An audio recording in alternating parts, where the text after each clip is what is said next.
Welcome to Delegation, Proper Delegation for Results. This is part of our eBit series. Our eBit series are tidbits of e-learning information that allows you to view a quick 10 to 15 minute e-learning to help decide what you need to do moving forward. You can look for our e-webinars, which are 60 to 90 minutes long, and our e-workshops, which are 1 day to multiple days of training. But let's move forward. Let's take a step back and define what is delegation.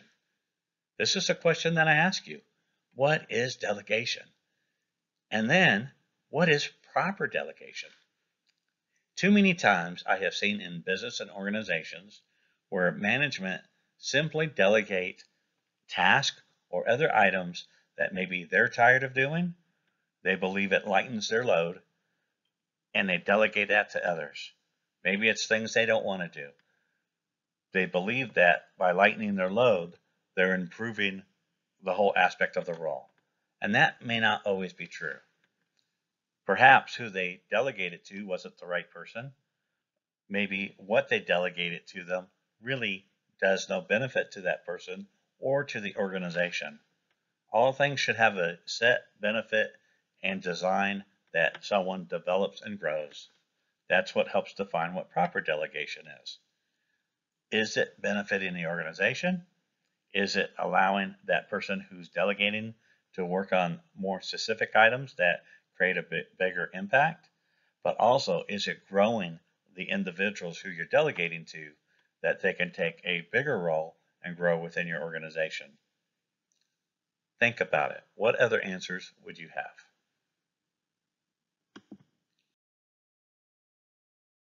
Let's talk about what are the benefits for delegation. If you're not thinking about what the benefits are before you delegate, then you're missing the first step. Delegation should have benefits to the delegator on how it benefits them, the person whom they're delegating to on how they can grow, learn, but also the organization on how it benefits them as a whole. If you don't have clear line of sight to these benefits, you need to stop, look, and listen and define them. Delegation is not just getting things off your plate, as we said in the prior slide. The benefits of delegation is one, it empowers and develops others. Whom you're delegating should have a reason that they're receiving it. It should help educate them that they're learning a new skill, new knowledge and experience that's help advancing them, but it also should empower them to take that delegation and move forward with it, whatever authority goes with it. When I've delegated in the past, it helped me build trust within the leadership, not only myself, but as the rest of the leadership team saw who we were delegating to, it built trust from those people who received the delegation that they were able to execute, and it trusted that we could delegate more. But with that, obviously, it allowed us to validate who is capable and probably who may not be capable. But many times, I always challenge the leaders and managers that if you delegate an item and someone struggles with it, to really define why they're struggling. It may be the item you delegated wasn't really meant for them. It could be the other parts of the process that you lacked in education, how you followed up, or maybe lack of coaching. We need to really be honest here for the benefit of everyone.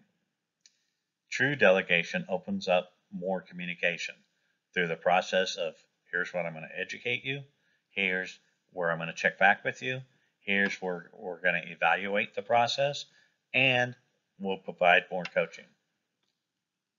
That takes the next line on how it provides coaching throughout the process.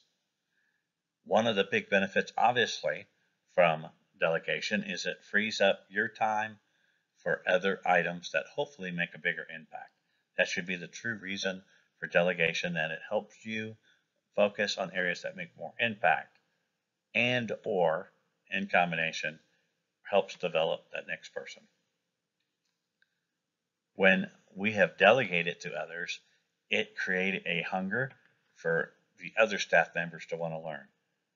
when they would see that we're spending time with one individual, delegating, giving tasks, and giving them the authority that comes with that task or assignment, whatever's being delegated, hopefully other people step forward and say, how can I help? I would love for you to delegate things to me. Finally, the more you delegate and communicate and coach, it creates problem solvers and decision makers within your team. And the more problem solvers and decision makers that you have, the easier your job becomes. Now let's take a moment and talk about proper delegation. First of all, everything that you do in any business always has to go back to your core values. Your values, your mission statement, your vision statement, everything has to point back to that. So what you delegate is very important. You have to decide what is to be delegated and why. Does it make sense for it to be delegated? Is it going to make an impact to the person that's delegating, that they can work on things that are more important? And or is the thing being delegated going to help grow another individual to the next level, advance their skills and knowledge, which really helps your organization to have more people that have better skills and knowledge in certain areas? Then you have to define whom it is to be delegated to. And that means who is ready for it. Do they have the proper time for it? Do they have the skills for it? If it's going to take them to show authority, to make decisions, probably even go through a little bit of problem solving. Look at that and whom is ready. Whom is in the pecking order that has shown that they're coachable and that they're ready to learn more. Number 3, then you meet with that person and you educate them on the delegation with clear understanding and expectations. Now we go to number 3, but in between 2 and 3, or when you define whom to delegate, you have to then have that conversation that I believe you're ready for this delegation task and the authority that comes with it. Do you receive it? Do you take responsibility for it? They have to have two-way accountability. Else, if they make an error, to them it was, well, it's just something you gave me to do. In other words, they need to say, yes, I understand that what you're giving me is becoming part of my job description, and I accept all accountability and responsibility that comes with. That's when you then meet and you educate them. Here's what it is. Let me make sure that you understand what are the understanding of everything I'm delegating, and what are the expectations. When does it need to be done? How often does it need to be done? What is the authority that comes with it? What is the accountability that comes with it? Are we clear? And that should be documented. Should have an action plan, which we call the 5 W's and the H. Who, what, where, why, and then the how. Timelines with set dates. Because number 4 is, here's when I'm going to check back with you. Many times when I would delegate something, I would say, I'm going to check back in 1 week first, and then I'm going to check back in 30 days after that. Each time we're going to quickly evaluate how are you doing, where are you struggling. I will coach. It's very important that you bring up questions as well. Do not hesitate anytime in between to bring up questions. You don't have to wait for that follow-up time or the evaluation time frame. We are doing this follow-up time and evaluation because we want to make sure that you would not only clearly understand, that you become comfortable with it, and that you take full accountability moving forward.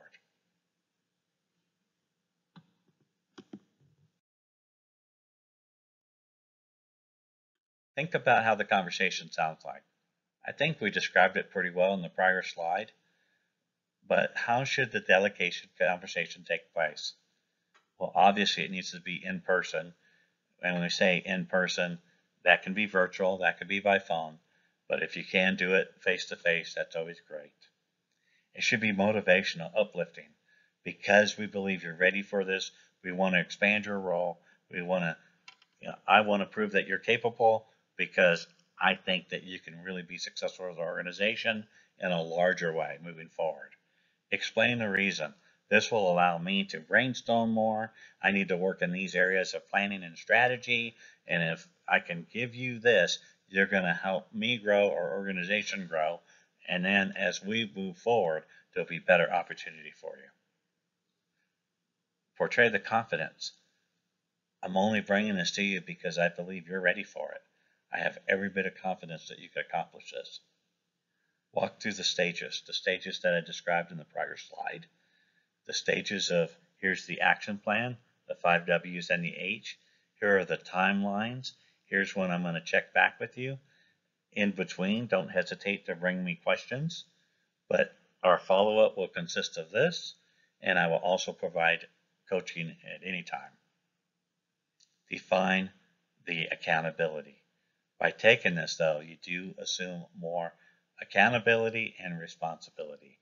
Do you understand? Great. Let's move forward. And then define how you're going to circle back with each of these items. That's how the conversation sounds.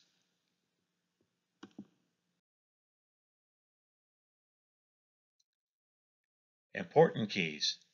There are important factors to remember and execute. 1. Delegate responsibility and authority. They have to know that if you're going to assume any authority or responsibility, they have to know where that line is. But if you want them to take full accountability and responsibility, how much is that? How much are they responsible for? Ultimately, if they report to you, obviously in the pecking order, it may be viewed that you still have authority over it, but they have to know how much they're empowered and how much they're accountable. Be very clear with assignments and instructions. This is why I like accountability plans, action plans, SMART goals. SMART goals, remember, are something that's specific, measurable, achievable, relevant, and time-bound. Define follow-up and timelines clearly. That's what the action plans do. Pick the best person, not just favorites. Many times you have to make hard decisions because the best person may not be the senior person. It may be someone that's just moving up, and you need to work through rewards or consequences on why people are having things delegated to them.